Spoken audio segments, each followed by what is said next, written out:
दर्शक बंधु नमस्कार। देखुंत LG dual inverter AC CH05 error code आसूची।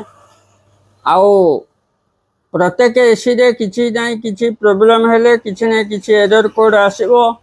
आ वर्तमान आपण देखुंत एलजी एसी रे CH05 एरर कोड आसूची। एसी होची चालू नाही।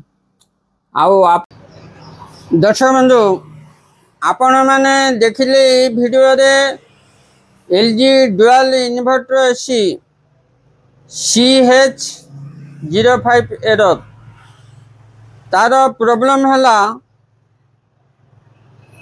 कम्युनिकेशन डिस्कनेक्शन मतलब डिस्कनेक्ट।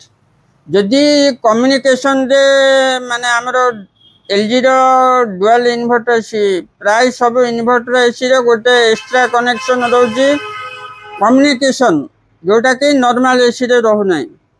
हेले से कम्युनिकेशन प्रॉब्लम जदि हैला आपनकर तार जदि कटि जाइथिबो किबा होची कम्युनिकेशन लाइन दे जदि सिग्नल ड्रॉप होउथबो ताले होची आपनकर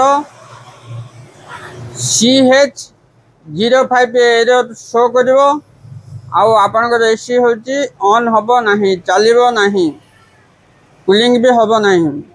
सेति पई तार प्रॉब्लम सॉल्व करिया पे हेले कम्युनिकेशन चेक करिवार अछि। जो कम्युनिकेशन कनेक्शन जाउची इंडोर टू आउटडोर को जो कम्युनिकेशन जाउची से कनेक्शन चेक करिवार अछि। होय तो आपनकर तार कटि जाई थाई पारे नले आपनकर पीसीबी रे भी प्रॉब्लम थिले भी एरर शो करिवो। जदि कम्युनिकेशन सिग्नल ड्रॉप होतबो ताले होची आपनकर CH05 एरर कोड शो करिवो। दर्शक बंधु एई वीडियो रे मोर एति कहबार थिला। आशा करछि वीडियोटी आपनको भलो लागिथिबो। आ जदि भलो लागिथिबो मो चैनल को गोटे सब्सक्राइब करिवे आ वीडियो को गोटे लाइक करिवे आ जेते पारिवे सेते वीडियो को शेयर करिवे। धन्यवाद।